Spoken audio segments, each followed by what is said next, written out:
বাণীর মধ্য হতে একটি হাদিস উল্লেখ করেছি। এর আলোকে আজকে আমার আলোচনার বিষয়, সংখ্যা দিয়ে সত্য যাচাই বাছাই হয় না, বা সংখ্যাধিক্য সত্যের মাপকাঠি নয়। অনেক সময় আমরা সংখ্যা দিয়ে সত্যতা যাচাই করি, ঠিক বেঠিক যাচাই করি সংখ্যা দিয়ে। আমরা বলে থাকি যে বহু মানুষ এই কাজটা করছে বা এই আমলটা করছে, তাহলে হয়তো বা এটাই ঠিক। বা অনেক সময় বলে থাকি যে এটা যদি ঠিক হবে তাহলে মানুষ এটা করে না কেন, এই আমলটা করে না কেন। যদি এটা ভুলই হবে তাহলে অধিকাংশ মানুষ এই ভুলটা করছে কেন, বা ওলামায়ে কেরাম করছে কেন, বা ইত্যাদি। এই জাতীয় কিছু প্রশ্ন আমরা করে থাকি, বা আমাদের হৃদয়ে উদয় হয় এই জাতীয় প্রশ্নের। তো চলুন আমরা এই প্রশ্নের উত্তরটা কি ধরনের হতে পারে কোরআন এবং সুন্নাহর আলোকে একটু বিশ্লেষণ করি। বাস্তবতায় সংখ্যা দিয়ে কখনো সত্যকে যাচাই বাছাই করা যায় না, যাচাই বাছাই হয় না। সত্যের মাপকাঠি সংখ্যা নয়, সত্যের মাপকাঠি কোরআন এবং সুন্নাহ। যদি আমরা কোরআন এবং হাদিস থেকে পর্যালোচনা করি তাহলে বিষয়টা আমাদের কাছে পরিষ্কার হয়ে যাবে।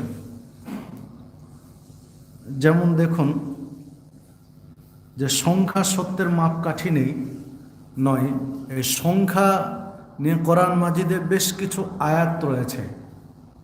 যেমন কোরআন মাজিদে আকসারুহুম শব্দটা প্রায় ৩৯টি আয়াতে ব্যবহার হয়েছে, মানে তাদের অধিকাংশ।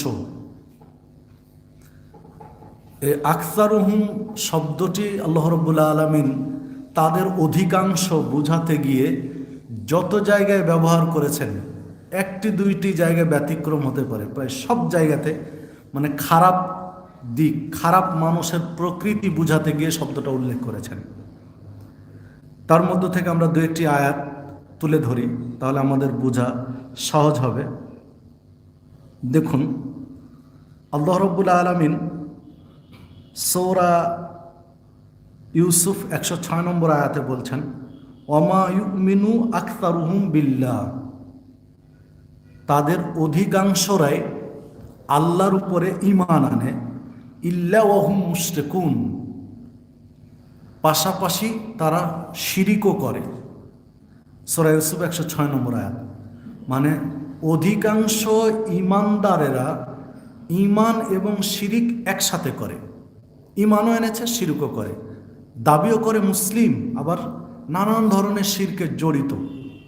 তাহলে অধিকাংশ মানুষ, মানে অধিকাংশ শুধু মানুষ নয়, অধিকাংশ মুসলিম, অধিকাংশ ঈমানওয়ালা মানুষ শিরকের সাথে যুক্ত, এটা আল্লাহ বলছেন সূরা ইউসুফের ১০৬ নম্বর আয়াতে। অনুরূপভাবে দেখুন সূরা আম্বিয়া ২৪ নম্বর আয়াতে বলেছেন, বাল আকসারুহুম লা ইয়ালামুনাল হক ফাহুম মুরিদুন, বরং তাদের অধিকাংশরাই হকটা বুঝে না, ফলে তারা টালবাহানা করে, মানে সত্যটা গ্রহণ করতে চায় না। অধিকাংশ মানুষ হকটা না বুঝার কারণে টালবাহানা করে, হকটা নিতে চায় না, গ্রহণ করতে চায় না, নানান যুক্তি খাড়া করে। সূরা আনকাবুত ৬৩ নম্বর আয়াতে বলেছেন, কুলিল হামদুলিল্লাহ বাল আকতারুহুম লা ইয়াকিলুন, কুল, আপনি বলুন আলহামদুলিল্লাহ, সকল প্রশংসা আল্লাহর জন্য, বাল আকতারুহুম লা ইয়াকিলুন, অথচ তাদের অধিকাংশরা এটা বুঝে না, অনুধাবন করে না। দেখুন, যে কোনো ভালো কিছু খাওয়ার পরে বা কিছু চেয়েছিলাম পাওয়ার পরে সন্তুষ্ট হয়েছি, খুশি হয়েছি, এ জাতীয় ক্ষেত্রে আলহামদুলিল্লাহ বলা উচিত। যে সকল প্রশংসা আল্লাহর, তিনি এই সুযোগ, এই ব্যবস্থাটা করেছেন, এই সুযোগটা দিয়েছেন, এই নিয়ামতটা দিয়েছেন, আলহামদুলিল্লাহ বলা উচিত। কিন্তু অধিকাংশ মানুষ এই তাসবিহটা আমরা পাঠ করি না। আল্লাহ রাব্বুল আলামিন আমাদের অনেক কিছু দিয়েছেন, যা আমরা হিসেব মিলাতে পারবো না। তিরমিজির মধ্যে একটি হাদিস বর্ণিত হয়েছে, রাসূলুল্লাহ সাল্লাল্লাহু আলাইহি ওয়াসাল্লাম বলছেন, বিচারের মাঠে প্রথম পর্যায়ে যে প্রশ্নগুলো আল্লাহ রাব্বুল আলামিন করবেন একজন বান্দাকে, তার মধ্যে প্রথম পর্যায়ের প্রশ্নের একটা প্রশ্ন হচ্ছে, আল্লাহ রাব্বুল আলামিন বলবেন যে আমি কি তোমাদেরকে সুপেয় ঠান্ডা পানি পানের সুযোগ করে দেইনি? তো এর জন্য তোমরা কি করেছো? এটাও কিন্তু জিজ্ঞাসা করবেন, এবং হাদিস সহিহ। তো বিচারের মাঠে আল্লাহ মানুষকে বলবেন যে আমি কি তোমাকে সুপেয় পানি, সুমিষ্ট পানি পান করার সুযোগ করে দেয়নি? মিন মাইল বারিদ, ঠান্ডা এবং সুপেয়। আরেকটা জিজ্ঞাসা করবেন যে আমি কি তোমাকে সুস্থতা দান করিনি? এর জন্য কি কৃতজ্ঞতা প্রকাশ করেছ? এটা আল্লাহ জিজ্ঞাসা করবেন। বাস্তবিক দেখুন তো, এই যে সুমিষ্ট সুপেয় পানি আল্লাহ রাব্বুল আলামিন দিয়েছেন, এই একটা নিয়ামতকে নিয়ে যদি একজন মানুষ ভাবে, তাহলে একটা নিয়ামত দিয়েই তিনি তার রবকে খুঁজে পাবেন। এক নিয়ামতকে ভাবতে গেলে, এক নিয়ামতের মাধ্যমে রবকে উদ্ঘাটন করতে পারবেন, খুঁজে পাবেন যে রব একজন আছেন যিনি ব্যবস্থা করেন। দেখুন তো, বিভিন্ন ধরনের পানি, ড্রেনের পানি এক ধরনের, একটা নালার পানি এক ধরনের, একটা পুকুরের পানি এক ধরনের, সেটা নদীতে গিয়ে আরেকটা রূপ নিচ্ছে, সাগরে গিয়ে আরেকটা রূপ নিচ্ছে। ওই পানি মাটিতে চুষে নিচে নেমে যাচ্ছে, তখন ওই পানি আমরা বিভিন্ন প্রক্রিয়ায় তুলে কি সুন্দর সুমিষ্ট পানি, রিফাইন করা পানি। সুবহানাল্লাহ, আল্লাহু আকবার বলেছেন। সূরা মুলকের একদম শেষের দিকে আল্লাহ রাব্বুল আলামিন বলছেন যে যদি আল্লাহ রাব্বুল আলামিন তোমাদের পানির স্তরকে আরো নিচে থেকে নিচে নামিয়ে দেন, তো কে আছে তোমাদেরকে তুলে দিবে? যদি পানির স্তর নিচে নামিয়ে দেন, তো এমন কোন শক্তি আছে যে তোমরা পানি খুঁজে পাবে, পানি পান করবে? সম্মানিত উপস্থিতি, তো দেখুন বিষয়গুলো। আবার নারিকেল গাছে, ডাব গাছে দেখুন তো, চৈত্রের খরতাপে যখন পৃথিবী দাবদাহে উত্তপ্ত, মাটি ফেটে চৌচির হয়ে যাচ্ছে, তখন মাটি থেকে 100 ফুট উপরে ডাবের গাছে কি সুন্দর সুন্দর সুমিষ্ট পানি। সুবহানাল্লাহ, আল্লাহু আকবার। যেখানে মাটি ফেটে চৌচির শুকিয়ে কাঠ হয়ে আছে মাটি, সেইখানে মাটি থেকে 100 হাত, 100 মিটার, 100 ফিট উপরে ডাবের গাছে কি সুন্দর মিষ্টি পানি। কে ব্যবস্থা করেছেন? আল্লাহ রাব্বুল আলামিন ব্যবস্থা করেছেন।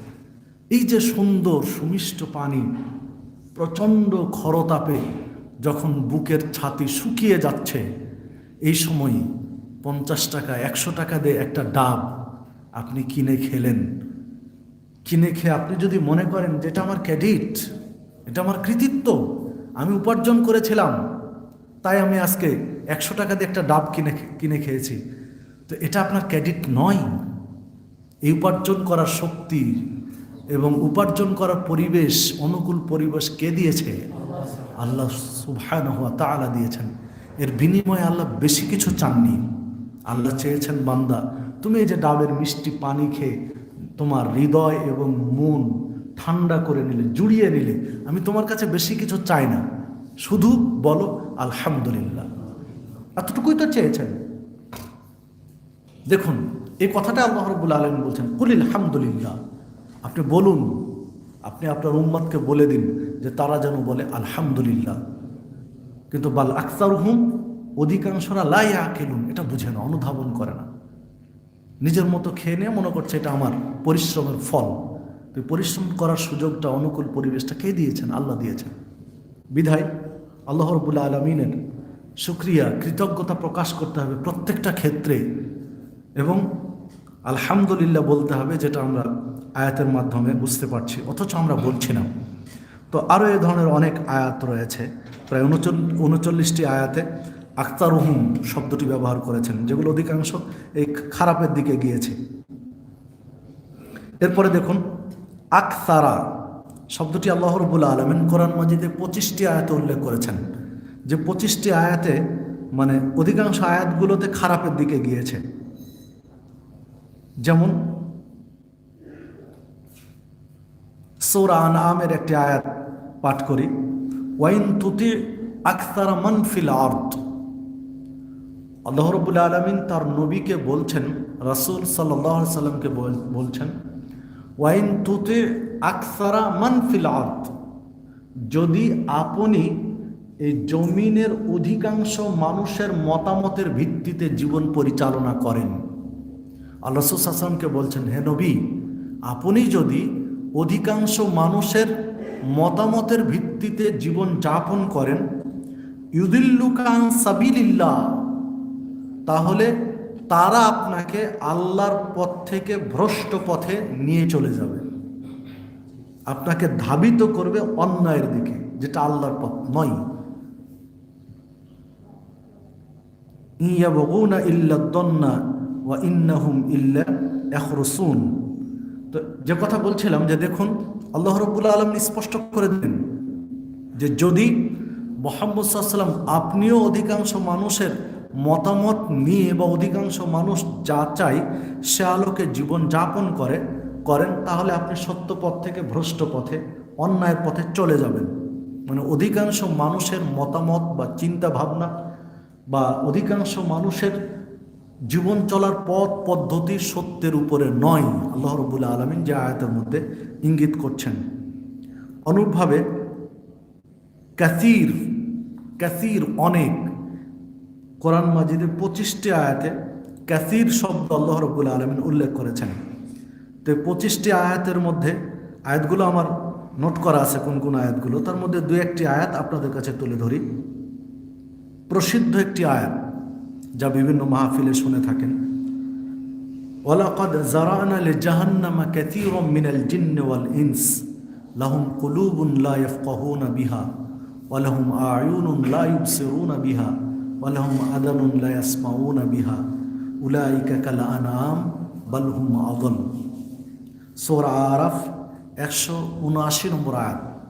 আল্লাহ রাব্বুল আলামিন বলছেন, ওয়ালাকাদ যারানা লিজাহান্নামা কাসীরাম মিনাল জিন্নি ওয়াল ইনস, আমি অধিকাংশ মানুষ এবং জিনকে সৃষ্টি করেছি জাহান্নামে নিক্ষেপ করার জন্য, জাহান্নামে দেওয়ার জন্য।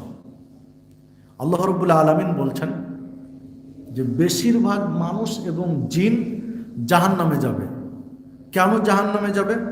লাহুম কুলুবুন লা ইয়াফকাহুনা বিহা, আমি তাদের একটা কলব দিয়েছি, অন্তঃকরণ দিয়েছি, একটা হৃদয় দিয়েছি, কিন্তু হৃদয় দিয়ে, কলব দিয়ে এটা অনুধাবন করে না। ওয়া লাহুম আ'য়ুনুন লা ইবসিরুনা বিহা, আমি তাদের চোখ দিয়েছি, চোখ দিয়ে সত্যটা দেখে না, উপলব্ধি করে না। ওয়া লাহুম আযানুন লা ইয়াসমাউনা বিহা, আমি তাদের 2টা কান দিয়েছি, অথচ এই কান দিয়ে হকটা শোনে না। উলাইকা কাল আনআম, এরা হচ্ছে চতুষ্পদ জন্তুর নেই, বাল হুম আযাল, বরং এরা তার চেয়ে খারাপ, চতুষ্পদ জন্তুর চেয়েও এরা খারাপ। দেখুন, তো অধিকাংশ মানুষের থাকার স্থান হলো জাহান্নাম।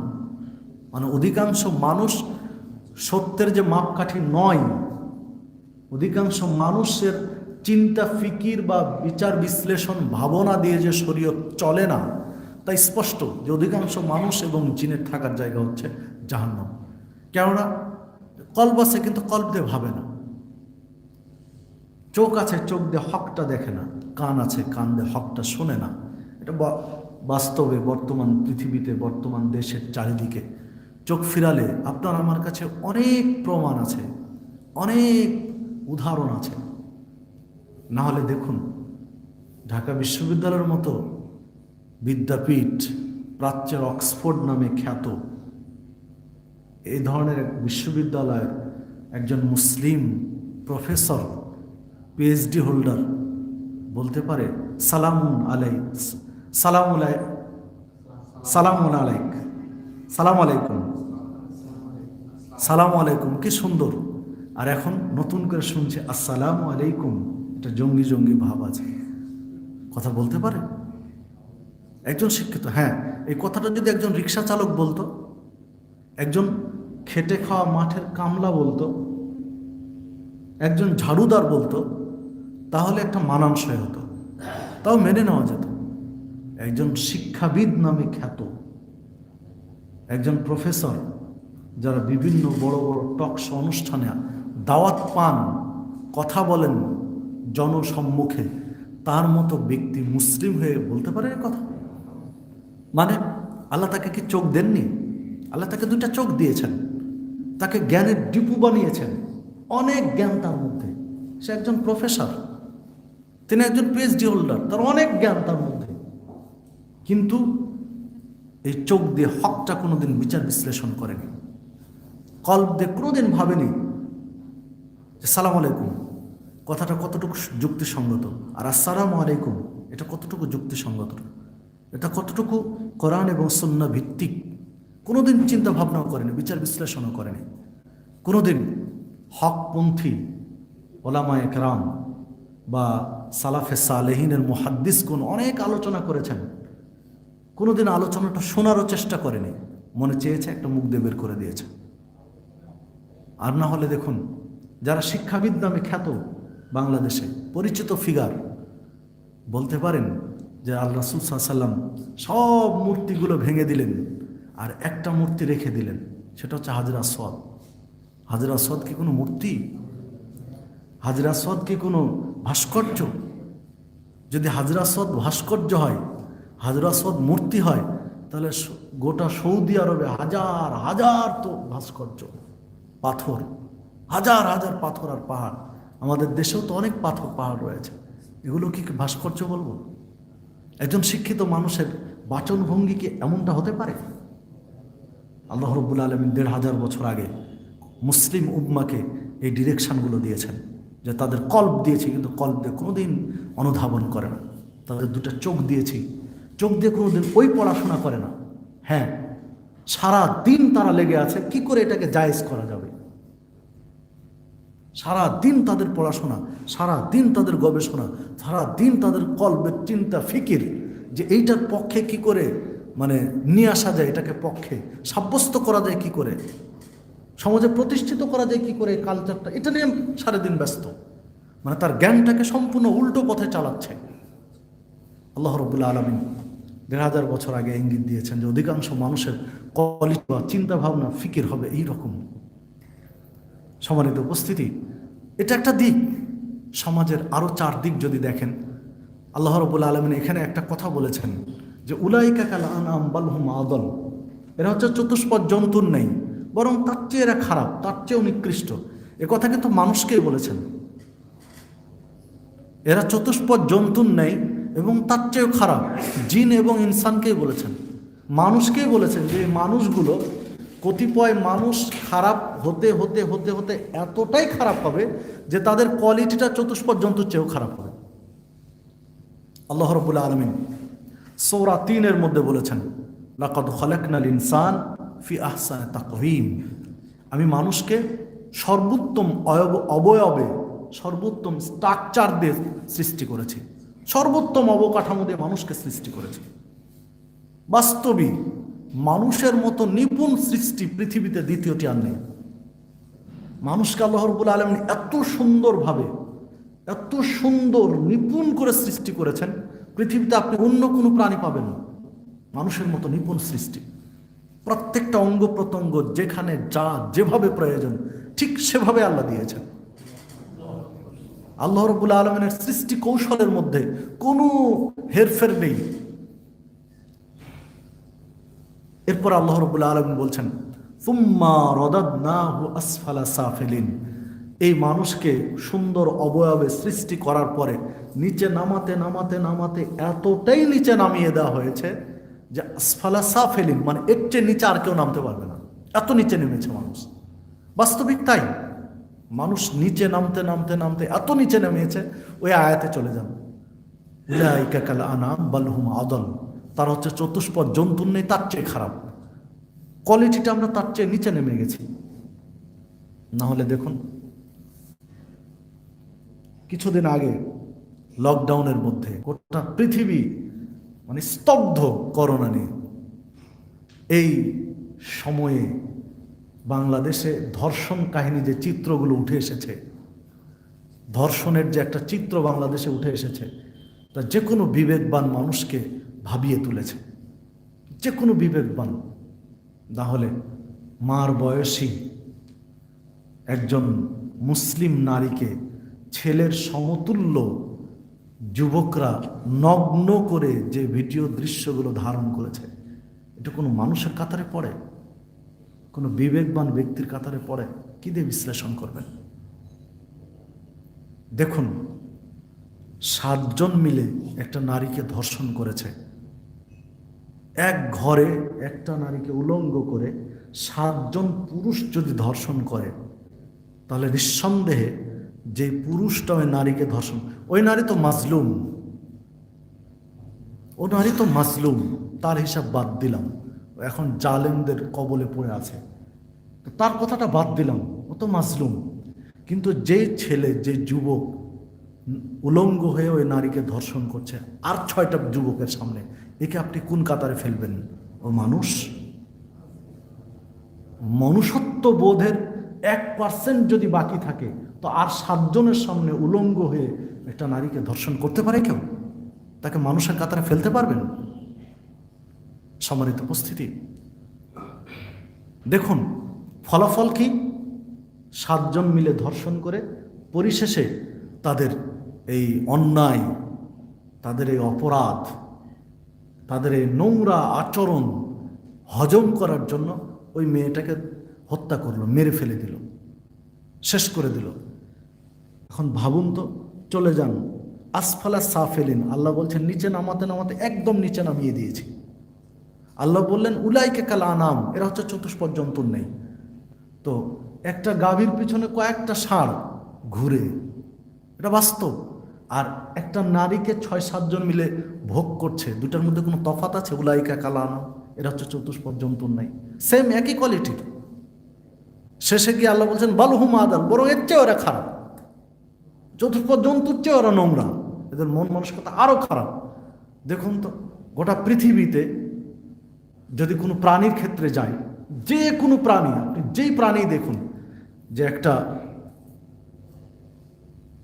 প্রাণী আরেকটা প্রাণীর কাছে তার জৈবিক চাহিদা পূরণ করেছে, এটা ষাঁড় বলেন, গাভীর সাথে বলেন, বা ছাগল ছাগি বলেন, বা যে কোনো কোয়ালিটির যে কোনো প্রাণী তার বিপরীত লিঙ্গের প্রাণীর কাছে গিয়ে তার চাহিদা পূরণ করার পরে তাকে গুঁতো দিয়ে, শিঙের দিয়ে আঘাত করে বা কোনোভাবে হত্যা করেছে, রেকর্ড পৃথিবীতে আর নেই, পাবেন না।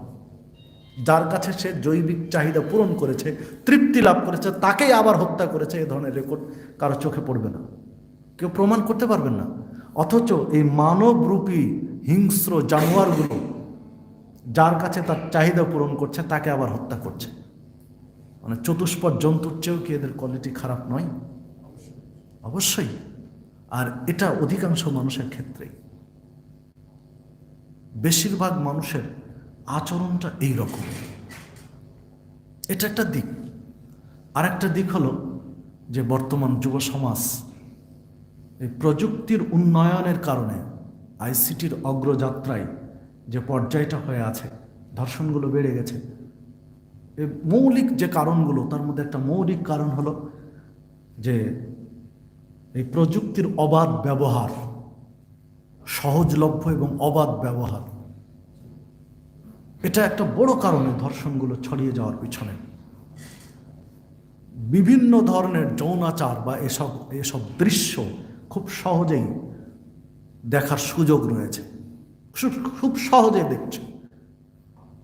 বিভিন্ন ধরনের পর্ণ ছবিগুলো খুব সহজেই দেখছে, যা নিয়ন্ত্রণ করতে পারছে না, তখন ব্যভিচারে রূপ দিচ্ছে, খুব সহজে রূপ দিচ্ছে।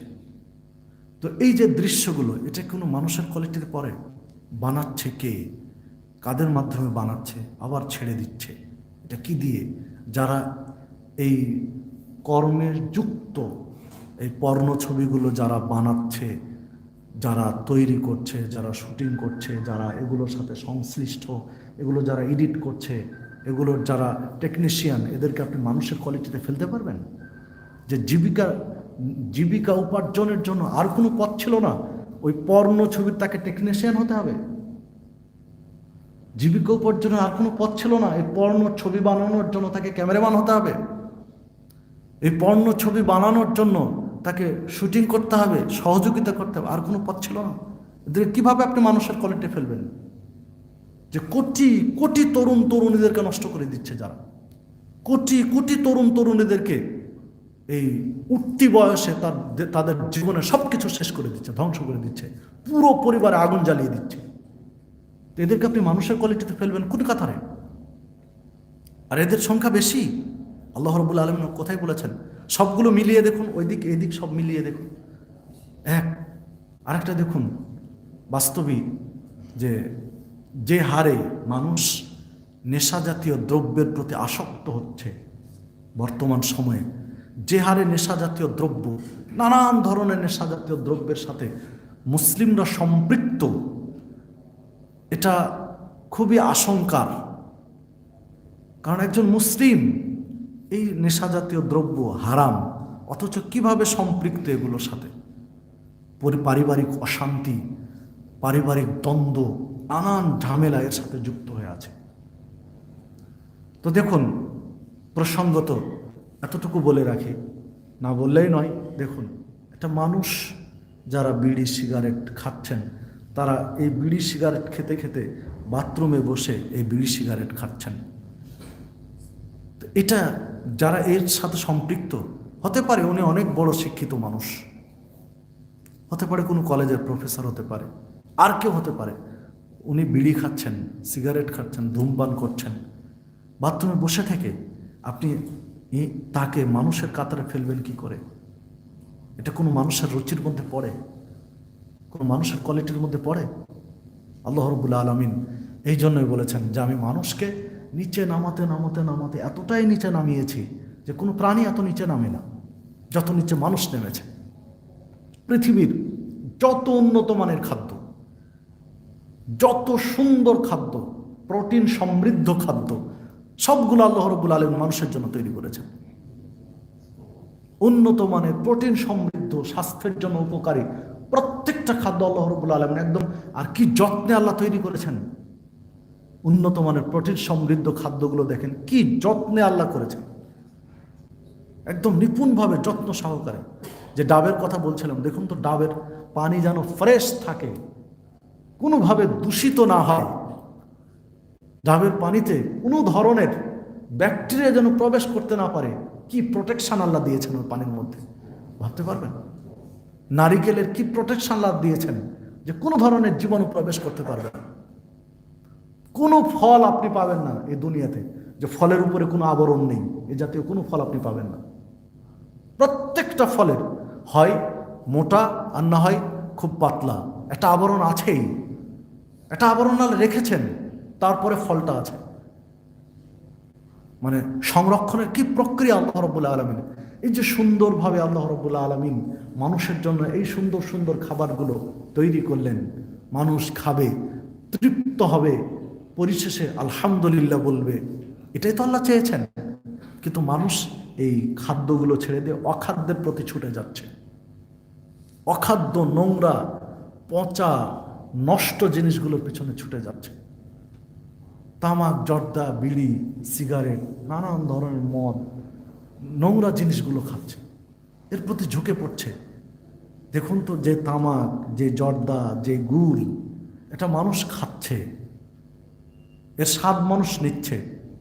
আপনি পরীক্ষা নিরীক্ষা করে দেখুন তো, একটা প্লেটে, একটা পিরিচে এই তামাক, বিড়ি, জর্দা, গুল বা এই জাতীয় জিনিসগুলো এক জায়গায় দিয়ে আপনি গরু, ছাগল, মুরগি, মহিষ আর কোনো কুকুর শুকুর দিয়ে দেন তো কেউ খাবে? কেউ খাবে না। ওটা এতটাই নোংরা, এতটাই দুর্গন্ধ যে কোনো প্রাণী খাবে না। যে জিনিস কোনো প্রাণী খায় না, ওই জিনিস মানুষ খাচ্ছে। কোনো প্রাণী যে জিনিস খেতে চায় না, ওই জিনিস মানুষ খাচ্ছে। তারপরেও মানুষ নিজেকে দাবি করছে যে আমি আশরাফুল মাখলুকাত, আমি সৃষ্টির সেরা জীব। সৃষ্টির সেরা করে আল্লাহ তৈরি করেছিলেন, কিন্তু কৃতকর্মের জন্য এখন সৃষ্টির নিকৃষ্ট পর্যায়ে চলে গেছি আমরা। আমাদের কৃতকর্ম আমাদের একদম নিকৃষ্ট তলানিতে পৌঁছে দিয়েছে সৃষ্টির মধ্যে। তো অবশ্যই আমাদেরকে সচেতন হতে হবে, সাবধান হতে হবে। তো যে কথা বলছিলাম যে আল্লাহ রাব্বুল আলামিন কাসীর শব্দ উল্লেখ করেছেন অধিকাংশ মানুষকে বোঝাতে গিয়ে। অনুরূপভাবে আল্লাহ রাব্বুল আলামিন কোরআন মাজিদে আকতারকুম দুইটি আয়াতে উল্লেখ করেছেন, যে দুইটি আয়াত খারাপের দিকে গিয়েছে। লাকাদ জিনাকুম বিল হক ওয়ালাকিন্না আকতারাকুম লিল হক্কে কারিহুন। অধিকাংশ মানুষ, আল্লাহ রাব্বুল আলামিন বলছেন মুহাম্মদ সাল্লাল্লাহু আলাইহি ওয়াসাল্লাম সম্পর্কে, যে মুহাম্মদ সাল্লাল্লাহু আলাইহি ওয়াসাল্লাম বলছেন, আমি তোমাদের কাছে হক নিয়ে এসেছি, আমি তোমাদের কাছে সত্যটা নিয়ে এসেছি, যেটা হক। লাকাদ জিনাকুম বিল হক, একদম সত্য সহকারে তোমাদের কাছে এসেছি। ওয়ালাকিন্না আকসারাকুম লিল হক্কে কারিহুন, কিন্তু অধিকাংশ মানুষ হকটা না বুঝার কারণে ছলচাতুরি করে, গ্রহণ করতে চায় না। তো ইসলাম শরীয়ত রাসূল সাল্লাল্লাহু আলাইহি ওয়াসাল্লাম যেটা নিয়ে এসেছেন এটা একদম স্বচ্ছ স্পষ্ট, অথচ দেখুন তো অধিকাংশ মানুষকে এটা গ্রহণ করেছে। এটা উদাহরণ দেওয়ার জন্য তো বাইরে যাওয়া লাগবে না, আপনার সিলেটি যথেষ্ট, আর তাকওয়া মসজিদকে দিয়ে যথেষ্ট। এই তাকওয়া মসজিদ সুরমা নদীতে ভাসিয়ে দিতে হবে, এই ধরনের স্লোগান কি ওঠেনি? এটা কারা করেছে? হিন্দুরা, খ্রিস্টান, বৌদ্ধ, ইহুদি, মুসলিমরাই করছি। কেন করছি? হকটা না বুঝার কারণে, হকটা না বুঝার কারণে করছি। সে কথাই তো আল্লাহ রাব্বুল আলামিন উল্লেখ করেছেন যে সত্য সহকারে নবীকে পাঠিয়েছেন, কিন্তু মানুষ হকটা না বুঝার কারণে এই ছলচাতুরিগুলো করছে, প্রতারণা করছে। তো দেখুন, মোটামুটি 91টি আয়াত নোট করেছিলাম, একটা নোট করতে গিয়ে, যে 91টি আয়াত আল্লাহ রাব্বুল আলামিন কোরআন মাজিদে অধিকাংশ মানুষ খারাপ এটা উল্লেখ করেছেন, অধিকাংশ মানুষ খারাপ। পক্ষান্তরে দেখুন, অধিকাংশ মানুষ খারাপ এটা 91টি আয়াতে বললেন, আর অল্প মানুষ ভালো সেটাও কোরআন মাজিদে বলছেন। পাশাপাশি দুটাই তুলনা করে দিয়েছেন আল্লাহ রাব্বুল আলামিন। যেমন সূরা সাবা 13 নম্বর আয়াতে বলছেন, ওয়াকালিলুম মিন ইবাদিয়াশ শাকুর, আল্লাহর শুকরিয়া আদায়কারী বান্দার সংখ্যা খুব কম। আল্লাহ বলছেন, যিনি আমাদেরকে এতগুলো আয়াতে সাবধান করলেন, অধিকাংশ মানুষ শিরিক করে, অধিকাংশ মানুষ হকটা জানে না, অধিকাংশ মানুষ বিরোধিতা করে, এত কিছু বলার পরে তিনি বলছেন কলিলুম মিন ইবাদিয়াশ শাকুর, আল্লাহর কৃতজ্ঞশীল বান্দার সংখ্যা খুবই কম। মানে অল্প সংখ্যক বান্দা কৃতজ্ঞতা প্রকাশ করে, মানে অধিকাংশ মানুষ কৃতজ্ঞতা প্রকাশ করে না, সীমিত কিছু মানুষ করে। তাহলে অধিকাংশ মানুষকে সত্যের মাপকাঠি বা অধিকাংশ মানুষ যা করে সেটাই ঠিক, এই জাতীয় চিন্তা যে নেহায়েত ভুল, এটা তো নতুন করে বলার অপেক্ষা রাখে না। পাশাপাশি সূরা বাকারা 249 নম্বর আয়াতে আল্লাহ রাব্বুল আলামিন বলছেন, কাম মিন ফিয়াতিন কলিলাতিন গলাবাত ফিয়াতান কাসীরাতান বিইজনিল্লাহ আল্লাহু মা'আস সাবিরিন। আল্লাহ রাব্বুল আলামিন বলছেন যে কাম মিন ফিয়াতিন কলিলা, দলের মধ্য থেকে সামান্য মানুষ বিজয় লাভ করেছে। গলাবাত, দলের মধ্য থেকে সামান্য মানুষ বিজয় লাভ করেছে। গলাবাত ফিয়াতান কাসীরা, অধিকাংশ মানুষের উপরে। অল্প কিছু মানুষকে আল্লাহ বিজয় দান করেছেন অধিকাংশ মানুষের উপরে। এটা আল্লাহর নির্দেশে, আল্লাহর ইশারায়, আল্লাহর ইঙ্গিতে। এরপর আল্লাহ রাব্বুল আলামিন বলছেন আল্লাহু মা'আস সাবিরিন, আল্লাহ সবুরকারীদের সাথে, ধৈর্যশীলদের সাথেই থাকেন। বাস্তবিক প্রত্যেকটা যুদ্ধে দেখা যায় সাধারণত মুসলিমদের সংখ্যা ছিল খুব কম, অমুসলিমদের সংখ্যা অনেক বেশি। কোনো কোনো যুদ্ধে পরিমাণ অনেক বেশি, 2, 4, 5 গুণ নয়, অনেক বেশি। তারপরেও বিজয় লাভ করেছে মুসলিমরা, এটা আল্লাহর নির্দেশে। তো অধিকাংশ মানুষের দ্বারাই বিজয় লাভ হবে এমনটাও নয়। তবে আপনার আমার জন্য যেটা প্রয়োজন সেটা হলো ধৈর্যশীল হওয়া, ধৈর্য ধারণ করা। ধৈর্য যারা ধারণ করবে, ধৈর্যশীল হবে, তাদের সাথে আল্লাহ রাব্বুল আলামিন থাকবেন, ইঙ্গিত দিয়েছেন। তো দেখুন 91টি আয়াতে আল্লাহ রাব্বুল আলামিন অধিকাংশ মানুষ খারাপ এই দিকটা তুলে ধরলেন, ভুল পথে এই দিকটা তুলে ধরলেন। আর অল্প মানুষ হকের উপরে আছে, ধৈর্য ধরে তারাই বিজয় লাভ করবে, ভালো পথে আছে, এটা উল্লেখ করলেন কোরআন মাজিদের দৃষ্টিভঙ্গিতে। তো অনুরূপে আমরা হাদিসের দৃষ্টিতে চলি। হাদিসে এই ইঙ্গিতগুলো কিভাবে দিয়েছে, চলুন আমরা একটু বিশ্লেষণ করি। দেখুন,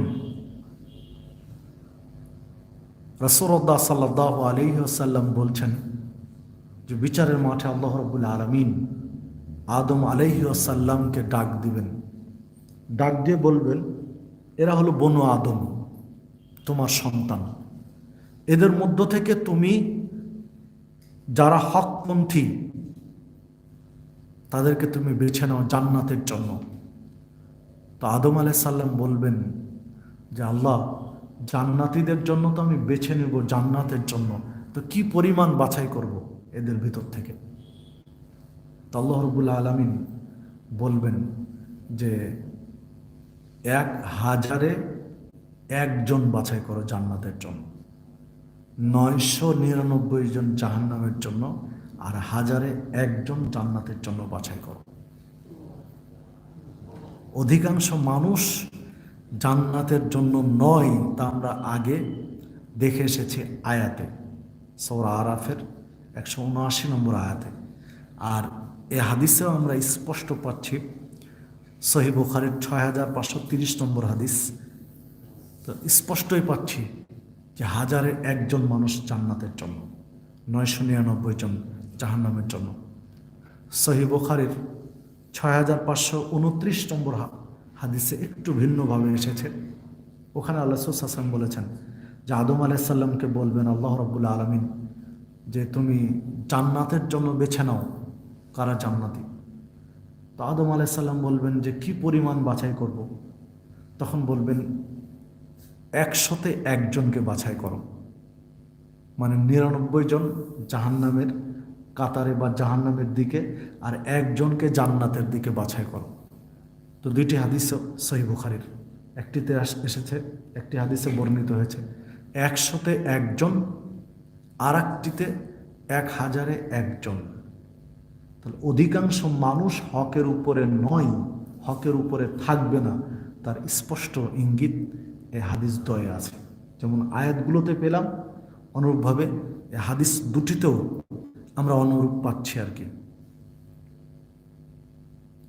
এরপরে দেখুন সহিহ বুখারী 3606 নম্বর হাদিস,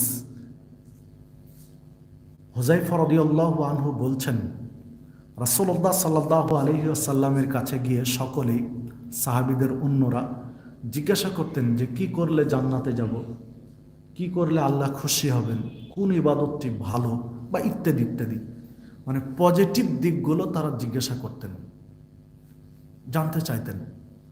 আর আমি হুযায়ফা একটু ব্যতিক্রম, আমি গিয়ে রাসূল সাল্লাল্লাহু আলাইহি ওয়াসাল্লামের কাছে পজিটিভ নয় নেগেটিভগুলো জানতে চাইতাম, যে কোনটা পাপ, কোনটা শিরিক, কি করলে অন্যায় হবে, কি করলে জাহান্নামে যেতে হবে, কি করলে জান্নাতে যাওয়া যাবে না, ওইগুলো আমি জানতে চাইতাম। আমার দৃষ্টিভঙ্গি হলো ওগুলো শিখবো আর ওইগুলো থেকে বেঁচে থাকবো, ওই অন্যায়গুলো থেকে বেঁচে থাকবো। অন্যায়গুলো কি কি চিহ্নিত করে অন্যায়গুলো থেকে বেঁচে থেকে ভালো কাজ করব, খুব সহজে জান্নাতে যাব। তো এই রকম জিজ্ঞাসা করতে করতে একদিন আমি জিজ্ঞাসা করলাম, হে আল্লাহ রাসূল সাল্লাল্লাহু আলাইহি ওয়াসাল্লাম, আমরা তো জাহেলিয়াতের যুগে ছিলাম, অন্ধকারাচ্ছন্ন যুগে ছিলাম, আল্লাহ রাব্বুল আলামিনের বিশেষ দয়ায় রহমতে আলোর পথে এসেছি, হেদায়েতের পথে এসেছি। তো এরপরে কি আবার অন্ধকারের যুগ হবে? তো আল্লাহ রাসূল সাল্লাল্লাহু আলাইহি ওয়াসাল্লাম বলেন, হ্যাঁ, এরপরে আবার অন্ধকার নেমে আসবে, তবে সেটা হবে ধোঁয়াটে, কুয়াশাচ্ছন্ন। তো হুযায়ফা রাদিয়াল্লাহু আনহু বলছেন যে ধোঁয়াটে বা কুয়াশাচ্ছন্ন কিভাবে, কেমন করে? তখন বলছেন যে ধোঁয়াটে বা কুয়াশাচ্ছন্ন এইভাবে, দুয়াতুন আলা আবওয়াবে জাহান্নাম, জাহান্নামের দরজায় দাঁড়িয়ে একজন দায়ী দাওয়াত দিবে, একজন আলেম মানুষকে দাওয়াত দিবে জাহান্নামের দরজায় দাঁড়িয়ে, মান আজাবাহুম ইলাইহা অদাফুহু ফিহা, যে ওই দায়ের আহ্বানে সাড়া দিবে তাকে সে জাহান্নামের পথে ঠেলে দেবে। আল্লাহ রাসূল সাল্লাল্লাহু আলাইহি ওয়াসাল্লাম বলছেন, ভবিষ্যৎবাণী করছেন যে ভবিষ্যতে এমন একটা পর্যায় সৃষ্টি হবে, এমন একটা প্রেক্ষাপট তৈরি হবে যে একজন দায়ী জাহান্নামের দরজায় দাঁড়িয়ে থেকে মানুষকে দাওয়াত দিবে। এই ডাকে যে সাড়া দিবে তাকে সে জাহান্নামের মধ্যে ফেলে দিবে, জাহান্নামের দিকে ঠেলে দিবে। তো জানতে চাইলেন যে আল্লাহ রাসূল সাল্লাল্লাহু আলাইহি ওয়াসাল্লাম এরা কেমন? তখন আল্লাহ রাসূল সাল্লাল্লাহু আলাইহি ওয়াসাল্লাম বলছেন যে তোমাদের মতোই রক্ত মাংস চামড়াওয়ালা মানুষ হবে, তোমাদের মতোই কথা বলবে, মানে তারা মানুষ, একদম মানুষ, তারা অন্য কেউ নয়। তারিফু মিনহুম ওয়া তুনকিরু, তাদের সবটাই খারাপ সেটা বলতে পারবে না, তাদের মধ্যে ভালোও থাকবে, তাদের মধ্যে খারাপও থাকবে, ভালো এবং খারাপ দুটোই থাকবে তাদের, শুধু খারাপ এটা নয়, ভালো আছে খারাপও আছে।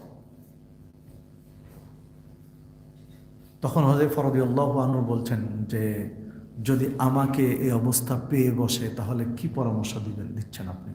এই পরিবেশ আমি পেয়ে গেলাম, তখন আমি কি করব?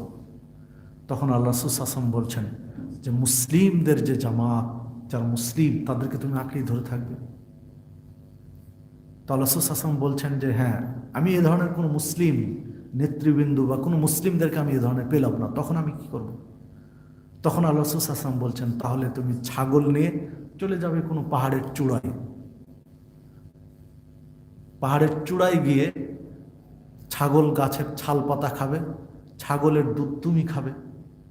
বিশ্লেষণে যেটা বলেছেন মুহাদ্দিসগণ যে গাছের চাল চূড়ায় ছাগল নিয়ে ওখানে গিয়ে জীবন যাপন করবে। ফাতাজিল তিলকাল ফিরাক কুল্লুহা, কিন্তু এই বাতিল ফিরকা বা বাতিল আকিদা, ভুল আকিদার মানুষগুলোর সাথে তুমি মিশে কাজ করবে না, মানে তুমি একাই থাকবে, প্রয়োজনে একাই তুমি হকের উপরে টিকে থাকবে, কিন্তু বাতিলের সাথে মিশে কাজ করবে না, আপোষ করবে না। হাদিস সহিহ বুখারী 3606 নম্বর হাদিস। একটু বিচার বিশ্লেষণ করুন তো, এখন বাংলাদেশের মাটিতে কত দিনের দায়ী বের হয়েছে যারা মানুষকে ডাকছে জাহান্নামের দিকে।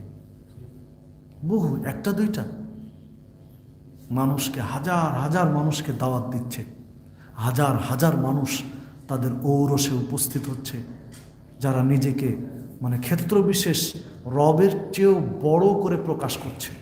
নাউজুবিল্লাহি মিন যালিক। আল্লাহ রাব্বুল আলামিন এক সপ্তাহের জন্য বিশ্রামে যাবেন, তাকে দায়িত্ব দিয়ে যাচ্ছেন পৃথিবী চালানোর জন্য।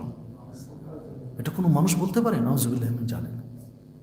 আল্লাহ রাব্বুল আলামিন বিশ্রামে যাবেন তাকে দায়িত্ব দিতে, মানে আল্লাহর চেয়ে তার অবস্থান বড়? নাউজুবিল্লাহি মিন যালিক। মানুষ বেঁচে আছে, তারা মরে যায়নি, বাংলাদেশের মাটিতে বেঁচে আছে, হাজার হাজার নয়, লক্ষ লক্ষ অনুসারী তাদের। তারা তো দায়ী, দিনের দাওয়াত দিচ্ছে মানুষকে, জান্নাতের পথে রাস্তা দেখাচ্ছে মানুষকে, কি দিয়ে বুঝাবেন? সম্মানিত উপস্থিতি, দেখুন কত রকম দাওয়াত চলছে, মানুষকে নানান ধরনের শিরকে আকবারের সাথে কবর পূজারি বানাচ্ছে। এরকম আলেম দায়ীর সংখ্যা কি একজন দুইজন? হাজার হাজার আলেম, হাজার হাজার আলেম মানুষকে কবর পূজারি বানাচ্ছে, শিরিকের সাথে যুক্ত করছে। হাজার হাজার আলেম কোরআন হাদিস পড়ে মানুষকে শিরকি তাবিজ লিখে দিচ্ছে, তাবিজ লিখে দিচ্ছে, শিরক করায় নিচ্ছে হাজার হাজার মানুষকে। তো এইটা ইঙ্গিত তো বহু আগেই দিয়েছেন, যারা মানুষের মতো মানুষ, মানুষের মতো কথা বলবে, মানুষের মতো এদের চামড়া গোস্ত রক্ত সব কিছু, কিন্তু মানুষকে দাওয়াত দিবে, যে দাওয়াত তাদের ডাকে সাড়া দিবে সে জাহান্নামের পথে চলে যাবে। তো এদের সংখ্যা কিন্তু বেশি, এরা সংখ্যায় কম নয়, এরা সংখ্যায় বেশি। না হলে কথা কেন বললেন যে প্রয়োজনে তুমি গাছের মানে ছাল পাতা খেয়ে থাকবে পাহাড়ের চূড়ায় একাই, মানে এরা সবাই এই আকীদার মানুষ সবাই। তুমি টিকে থাকতে হলে তোমাকে গাছের ছাল পাতা খেয়ে পাহাড়ের চূড়ায় টিকে থাকতে হবে, হকের উপরে। এটা কেন বললেন? মানে গোটা সমাজটা হবে এরকম, গোটা সমাজটাই হবে অন্যায়ের পথে, আপনাকে ওই সময়ে টিকে থাকতে হবে। যেটা তিরমিজির মধ্যে হাদিস, যে জ্বলন্ত আগুন কয়লা, জ্বলন্ত কয়লা হাতের উপরে রাখা যেমন কঠিন হবে, ঠিক ঈমান নিয়ে টিকে থাকা তেমন কঠিন হবে, যেটা তিরমিজির মধ্যে হাদিসটি রয়েছে। তো সেই পরিবেশটা তো ধীরে ধীরে এসেছি, গোটা সমাজ একদিকে, আপনাকে একাই টিকে থাকতে হকের উপরে, একাই সত্যের উপরে টিকে থাকতে হবে। বাতিলের সাথে আপোষ করার, শিরকের সাথে, বিদাতের সাথে আপোষ করার সুযোগ আপনার নেই। দেখুন, তারপরে তিরমিজির যে হাদিসটি 2614 নম্বর হাদিস, আল্লাহ রাসূল সাল্লাল্লাহু আলাইহি ওয়াসাল্লাম বললেন যে অতীতের উম্মাত 72টি ফিরকায় বিভক্ত হয়েছিল, আর আমার উম্মাত 73টি ফিরকায় বিভক্ত হবে। কুল্লুহুম ফিন্নার ইল্লা মিল্লাতান ওয়াহিদা, প্রত্যেকটা ফিরকা জাহান্নামে যাবে শুধু একটা ব্যতীত, একটা দল বা একটা কাতার ব্যতীত সবগুলো জাহান্নামে যাবে। তো আল্লাহ রাসূল সাল্লাল্লাহু আলাইহি ওয়াসাল্লামকে জিজ্ঞেস করলো, এরা কারা? মা আনা আলাইহি ওয়া আসহাবী, আমি এবং আমার সাহাবীরা আজকে যে দিনের উপরে কায়েম রয়েছে, এই দিনের উপরে যারা কায়েম থাকবে তারা। তাহলে দেখুন, এই উম্মাতের মধ্যেও 72টা 73টা ফেরকা বানিয়ে দিলেন আল্লাহ রাসূল সাল্লাল্লাহু আলাইহি ওয়াসাল্লাম, যে 73টার মধ্যে 72টাই যাবে ভুল পথে, জাহান্নামে, একটা যাবে জান্নাতে। তাহলে অধিকাংশ মানুষ জান্নাতে নয়, অধিকাংশ মানুষই খারাপের দিকে, অল্প মানুষ জান্নাতের, যেটা কোরআনেও বলছে, হাদিসেও বলা হচ্ছে। আল্লাহ রাব্বুল আলামিন কোরআনেও বলেছেন, হাদিসে আল্লাহ রাসূল সাল্লাল্লাহু আলাইহি ওয়াসাল্লাম বলেছেন যে অধিকাংশ মানুষ হকের উপরে নয়, অধিকাংশ মানুষ সত্যের উপরে নয়, বরং অধিকাংশ মানুষই ভুলের উপরে থাকবে। অনুরূপভাবে দেখুন, আল্লাহ রাসূল সাল্লাল্লাহু আলাইহি ওয়াসাল্লাম বলছেন, সহিহ বুখারীর 5752 নম্বর হাদিস, আল্লাহ রাসূল সাল্লাল্লাহু আলাইহি ওয়াসাল্লাম বলছেন যে বিচারের মাঠে আমি দেখব যে কোনো নবী উঠেছেন, তার সাথে অল্প কিছু মানুষ, কারো সাথে উঠেছে মাত্র 2 জন, আর কারো সাথে 1 জন, মানে সারা জীবন দাওয়াত দিয়ে 1 জন, উনি একজন নবী, সারা জীবন দাওয়াত দিয়ে 1 জনকে হকের উপরে নিয়ে এসেছেন, আল্লাহ সুযোগ দিয়েছেন। আল্লাহ রাসূল সাল্লাল্লাহু আলাইহি ওয়াসাল্লাম বলছেন, এমনকি আমি এমনও দেখব যে কোনো নবী উঠবেন, তার সাথে কোনো অনুসারী নেই, 1 জনও নেই, কাউকে দিনের উপরে নিয়ে আসতে পারেননি তার দাওয়াত, জীবনের দাওয়াতে। তাহলে দেখুন, অধিকাংশ মানুষ হকের উপরে কি করে হবে? সারা জীবন দাওয়াত দিয়ে 1 জনও হকের উপরে আসেনি, মানে অধিকাংশ মানুষ হকপন্থী হবে না বা নেই, এই বিশ্লেষণ এই হাদিসগুলোর মধ্যে পাওয়া যায়। তো এই পর্যায়গুলো যদি আমরা বিচার বিশ্লেষণ করি, তাহলে সত্যটা বা সঠিক নির্যাসটা বেরিয়ে আসবে।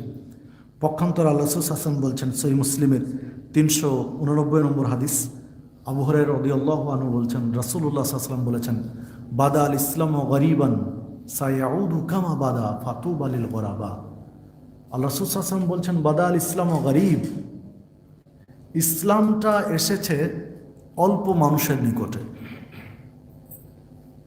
সায়াউদু কামা বাদা, আর অল্প মানুষের নিকটে ইসলামটা ফিরে যাবে, মানে অল্প মানুষ ইসলামটাকে ধরে রাখবে। ফাতুবা লিল গুরাবা, আর এই অল্প মানুষের জন্যই সুসংবাদ, অল্প মানুষের নিকটে ইসলামটা এসেছে, অল্প মানুষ ইসলামের উপরে কায়েম থাকবে, টিকে থাকবে, আর অল্প মানুষের জন্যই সুসংবাদ, আল্লাহ রাসূল সাল্লাল্লাহু আলাইহি ওয়াসাল্লাম বলছেন। তো বাস্তবতা তাই, হাদিস মুসলিমের মধ্যে আছে, ইবনে মাজার 3986, মেশকাতের 159, আরও একাধিক গ্রন্থে হাদিসটি এসেছে। তো অল্প সংখ্যক মানুষই বিজয় লাভ করবে বা অল্প সংখ্যক মানুষ হকটা নিয়ে থাকবে, যা স্পষ্ট করে দিয়েছেন। ঠিক হাসান সানাদে একটা আসার এসেছে, হাসান সানাদে একটা আসার পাওয়া যাবে তারিখে ইবনু আসাকিরের মধ্যে, তারিখে দেমাস্ক ইবনু আসাকিরের মধ্যে, যেটা সনদ কেউ সহি বলেছেন, কেউ হাসান বলেছেন। মেশকাতে শেখ আলবানী হাদিসটি নিয়ে এসেছেন, 173 নম্বর হাদিসের ব্যাখ্যায় আসারটি নিয়ে এসেছেন। আব্দুল্লাহ ইবনু মাসউদ রাদিয়াল্লাহু আনহু বলছেন, ওই যে তিরমিজির হাদিস বলা হলো যে একটা দল বা একটা ফেরকা বা একটা কাতার জান্নাতে, তখন কোনো হাদিসে একটা শব্দ এসেছে আল জামা। তো এই জামা, আল জামাতের ব্যাখ্যা কি? যখন আব্দুল্লাহ ইবনে মাসউদ রাদিয়াল্লাহু আনহুকে জিজ্ঞাসা করা হলো, তখন আব্দুল্লাহ ইবনে মাসউদ রাদিয়াল্লাহু আনহু বলছেন, আল জামাআতু মা ওয়াফাকাল হক ওয়া ইন কুনতা ওয়াহদাক। জামাত হচ্ছে যারা হকের উপরে কায়েম থাকবে। আল জামাআতু মা ওয়াফাকাল হক, হকের উপরে যারা কায়েম থাকবে ওরাই হচ্ছে ওই নাজাতপ্রাপ্ত জামাত, ওরাই হচ্ছে ফেরকায়ে নাজিয়া, যারা হকের উপরে বিদ্যমান অটল আছে। ওয়াইন কুনতা ওয়াহদাক, যদিও তারা সংখ্যায় একজন হয়, হতে পারে সংখ্যায় একজন, ওই একজনই জামাত, ওই একজনই হচ্ছে হকপন্থী, ওই একজনই ফেরকায়ে নাজিয়া। মানে এরা সংখ্যায় আধিক্য অনেক বেশি হবে এমনটি নয়, সংখ্যায় কম হবে কিন্তু হকের উপরে সর্বদা অটল থাকবে, কায়েম থাকবে। দেখুন, যে আয়াতগুলো আপনাদের কাছে পেশ করেছি এবং হাদিসগুলো পেশ করেছি, আয়াত এবং হাদিসের যে নির্যাসটা বেরিয়ে আসে তা হচ্ছে হকপন্থী মুসলিমের সংখ্যা কম হবে, হকপন্থী মানুষের সংখ্যা কম হবে, মুসলিম অনেক হবে, ঈমানওয়ালা মানুষ, ঈমান আনা মানুষ সংখ্যা অনেক হবে, কিন্তু হকপন্থীর সংখ্যা কম হবে। অধিকাংশ মানুষ ঈমানও আনে, পাশাপাশি শিরিক করে, মানে ঈমান শিরক গুলিয়ে ফেলেছে, যেটা এখন বর্তমানে অহরহ হাজার হাজার মানুষ। এই অল্প সংখ্যক যারা হকের উপরে সর্বদা কায়েম, সর্ব অবস্থায় অটল, এইটা হওয়ার জন্য আপনাকে আমাকে চেষ্টা করতে হবে। এইখানে ছোট্ট একটা বিষয় বলে রাখলে বুঝতে সহজ হবে। দেখুন, অনেকেই আমরা মনে করি যে পাশ্চাত্যের চিন্তাধারায় যে ব্যবস্থাপনা, নেতৃত্ব নির্বাচনের ইলেকশন সিস্টেম, এর মাধ্যমে দিন কায়েম হবে, এর মাধ্যমে দিন কায়েম হবে না। এই আয়াত এবং হাদিসগুলো স্পষ্ট ইঙ্গিত দেয় হবে না, কারণ হকপন্থী মানুষ, অধিকাংশ হকপন্থীদের কাতারে রায় আসবে না, দিবে না মানুষ, আয়াতগুলো ইঙ্গিত দেয়। এটা একটা দৃষ্টিভঙ্গি। আর একটা দৃষ্টিভঙ্গি হলো আয়াত এবং হাদিসগুলোর আলোকে অনেকেই মনে করি যে দিন কায়েম করা মানে আগে রাষ্ট্রীয়ভাবে দিন কায়েম করতে হবে। অনেকে এটা মনে করে দিন কায়েম মানে আগে রাষ্ট্রীয় সংসদ ভবনে দিন কায়েম করা। সংসদ ভবনে যখন দিন কায়েম হয়ে গেল, অটোমেটিক গোটা দেশ পিটিয়ে দিন কায়েম হয়ে যাবে। সালাত পড়বে না, পিটিয়ে পড়ানো হবে, শিরিক করবে, পিটিয়ে বাদ দেওয়া হবে। এটা সংসদ থেকে হয়ে আসতে হবে। এটা মানুষের টেন্ডেন্সি, মানুষের যুক্তি, কিন্তু কোনোদিনই যে এটা সম্ভব নয়, কারণ অধিকাংশ মানুষ এইভাবে যে যেতে পারবে না, এগুলোতে স্পষ্ট ইঙ্গিত দেয় হাদিস এবং আয়াতগুলোতে।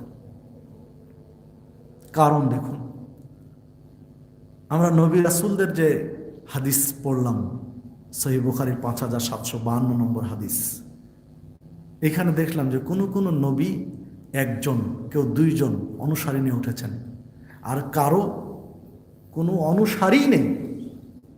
তাহলে উনি কি দিন কায়েম করেননি? বা উনি কি নবী হিসেবে ব্যর্থ?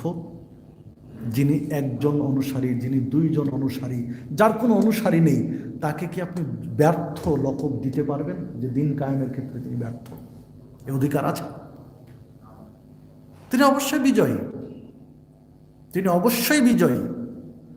আমরা যদি ইতিহাস খুঁজি, তাহলে ইতিহাসে যে বিষয়টা ফুটে ওঠে, ইসলামের ইতিহাসে পৃথিবীতে নবী এবং রাসূল মোট কতজন এসেছে অ্যাকুরেট হাদিস দিয়ে প্রমাণ করা খুব কঠিন।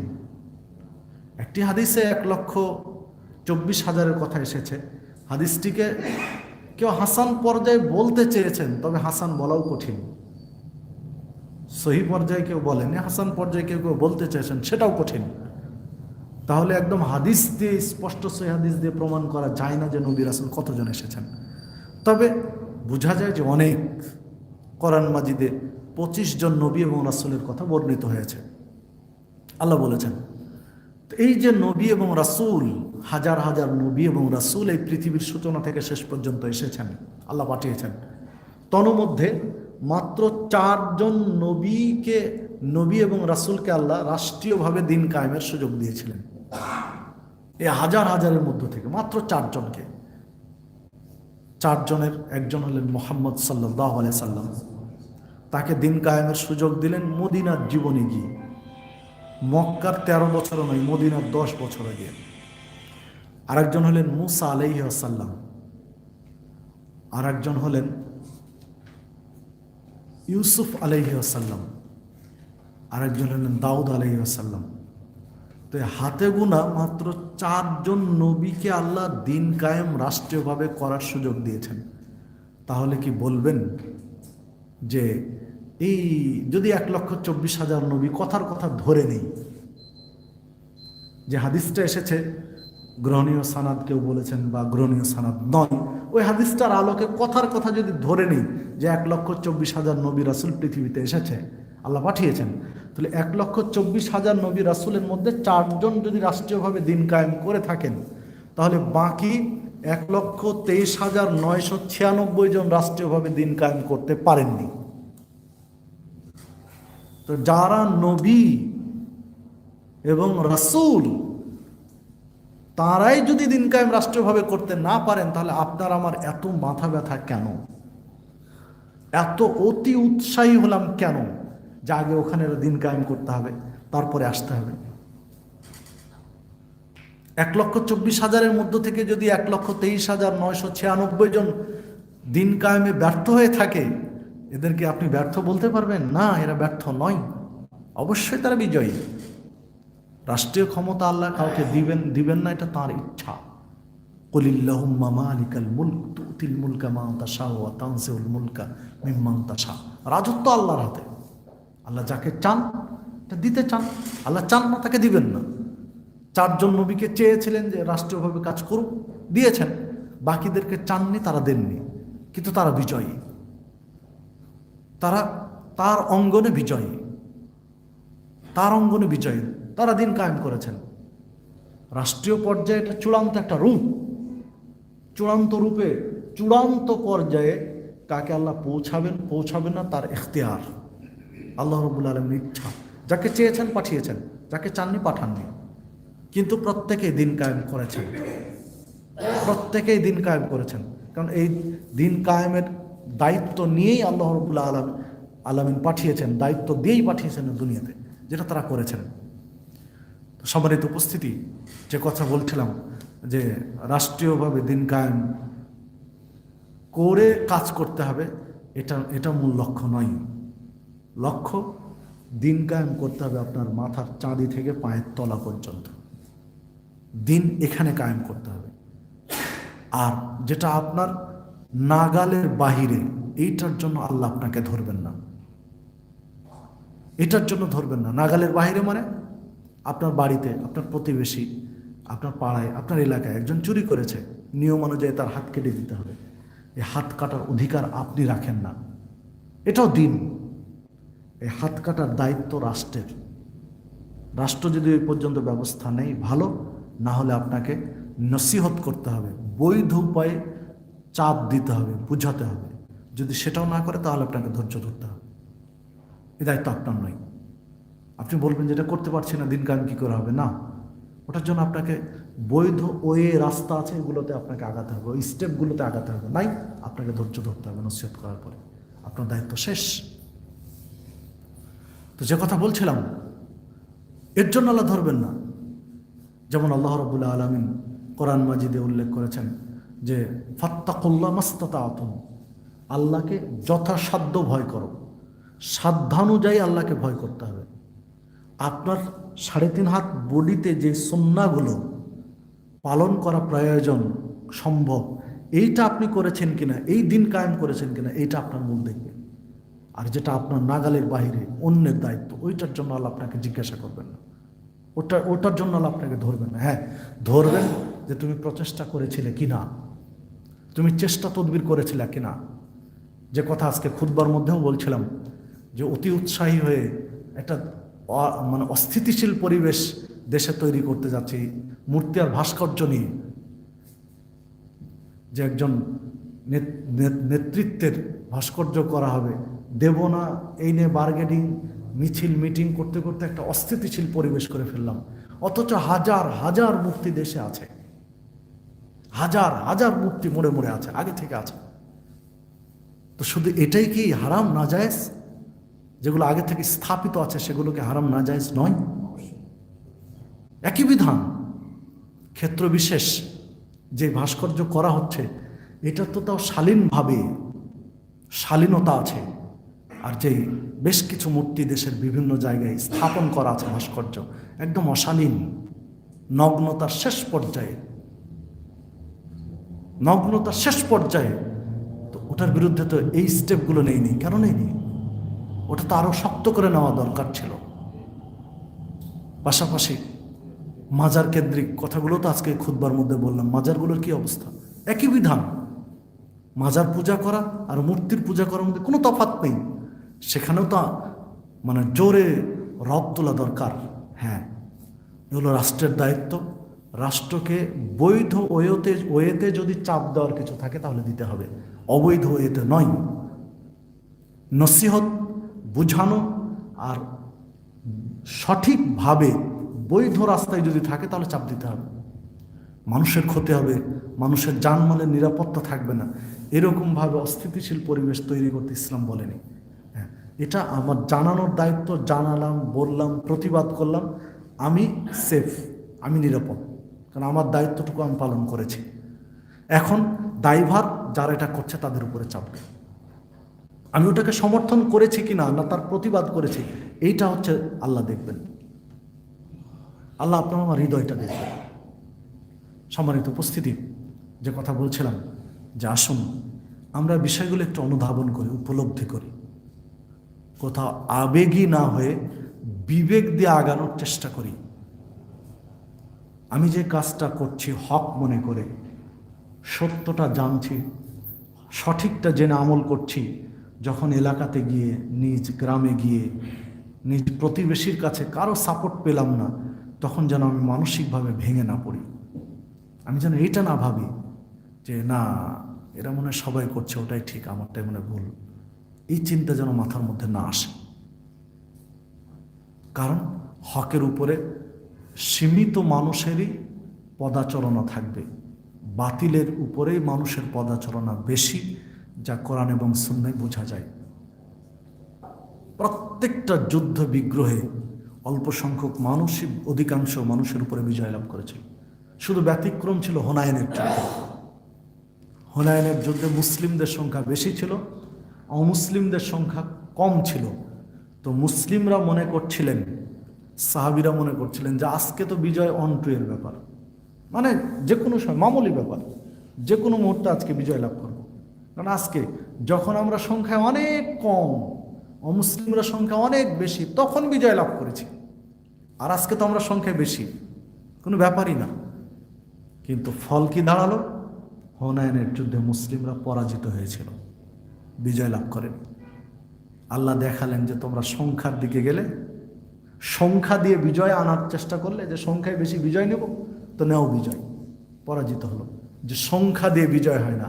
কাম মিন ফিয়াতিন কলিলাতিন গলাবাত ফিয়াতান কাসীরাতান বিইজনিল্লাহ, যে অল্প সংখ্যক মানুষকে আল্লাহ অধিকাংশ মানুষের উপরে বিজয় দান করেন আল্লাহর ইঙ্গিতে, আল্লাহর ইশারায়। সংখ্যা দিয়ে বিজয় আসে না। সংখ্যা কোনো সময় সত্যের মাপকাঠি নয়। সত্যের মাপকাঠি হচ্ছে কোরআন এবং সুন্নাহ। কে কোনটা, কতজন আমল করছে, কোন দিকে কত লোক বেশি, এইটা দিয়ে বিভ্রান্ত আমরা যেন না হই। কোরআন এবং সুন্নাহ সালাফে সালেহিনদের বুঝ অনুযায়ী যারা গ্রহণ করছেন, সেটা হক এবং সেটা গ্রহণ করার চেষ্টা করতে হবে। আল্লাহ রাব্বুল আলামিন যেন আমাদেরকে হকটা বুঝার তৌফিক দান করেন। আল্লাহ রাব্বুল আলামিন যেন আমাদেরকে অন্যের সংখ্যাধিক্য বা অন্যের জৌলুস দেখে যেন আমাদেরকে প্রতারণার ফাঁদে পা ফেলে না দেয়, এইরকম মানসিকতা যেন আল্লাহ আমাদেরকে দেন।